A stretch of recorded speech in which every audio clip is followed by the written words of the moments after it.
Now we're back with some more Czeching Lions franchise mode, and in this one, I think we're going to make another trade, honestly, because I really am not impressed, as I said at the end of the last one, with that fourth line. I know we've moved Donato down to that fourth line, but I want to have another option for the fourth line just in case Donato doesn't work out, because as we take a look at his stats, you see his hits. Only has 13 hits so far. That's not an ideal fourth liner.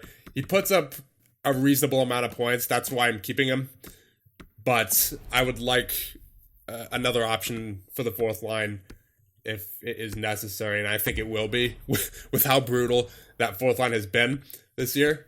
So what we're going to do, we're going to make a trade to the St. Louis Blues. They're currently 20-13-4. And who we're going to be getting back is actually a player who we had in year number 1. And that would be Andrew Shaw. He's an 80 overall, making very minimal money, $815,000 for 1 year. And the best part, he fits on the fourth line, which is where he would be playing if we were to play him. Again, I'm just acquiring Shaw as another option for the fourth line if we need him.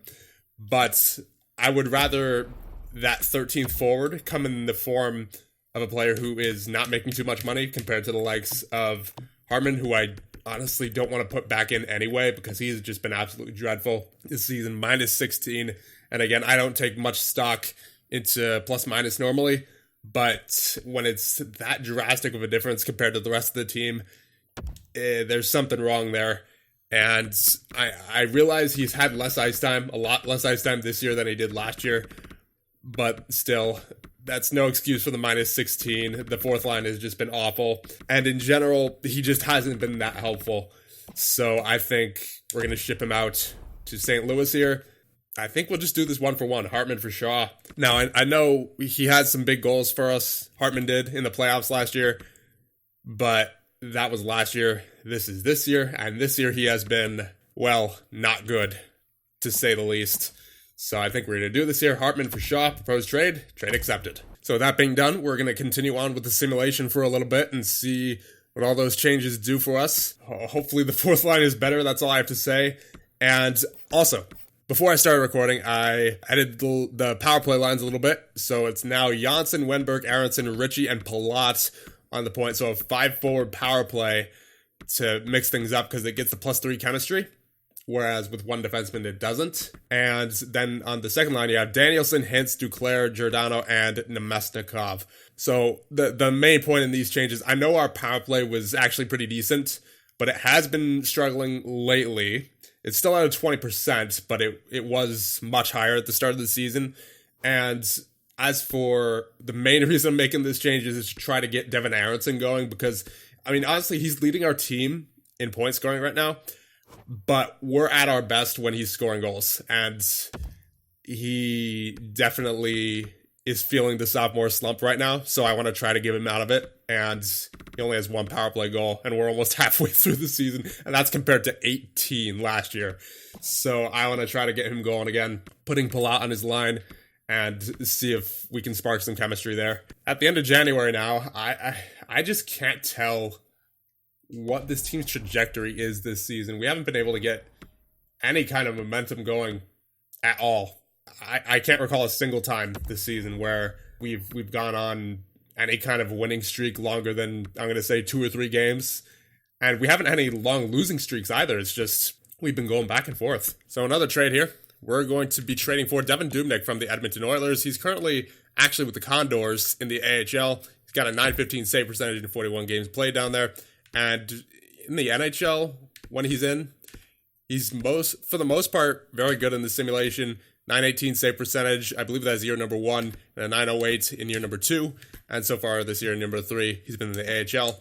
So I figure Edmonton doesn't need him. We'll trade him 2 picks that we got from other teams. Tampa's 4th for next year, and Columbus is 7th for this year. Because as we take a look at Kincaid, he has not been good at all this season. 82 save percentage in 10 games played. I haven't played him at all recently, so I feel like Demko might need a break at this point. So that is why we are trading for Dubnyk. Proposed trade. There it is. That fourth line has just been brutal this season. -18, -10, +2. I think Donato had a much higher plus as well when he moved on to that fourth line. So I don't know what to do because Bluger and Zajac contribute to that +5 penalty kill. And that's really nice because the penalty kill has actually been good this year last we checked. I think I might want to take Donato out, honestly. Because if we take a look at he's done almost nothing physically. And he's not very good defensively either with the takeaways and giveaways. And he's gotten points, sure, but I think he's only gotten 2 points on the fourth line at the moment. It's been like a month now, so I think we're going to get Shaw in there for the first time. Now Palat has gone down with an injury, so we're just going to fill in Donato there on the third line for the time being.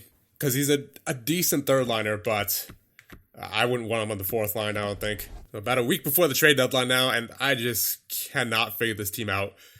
I don't think we've had a 3-game winning streak all season.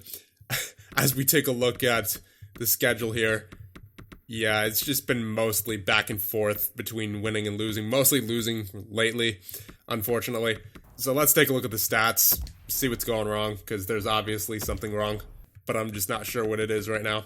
So goals for per game, we are sitting at 2.97, and goals against per game, okay, 2.98. That's gotten better, I believe, from when we last checked. Power play, 18.8. That has gradually gone down as the season has gone on. And I don't know whether it was the changes that we had made or whether it was just going down anyway. We have to get the power play going again for sure.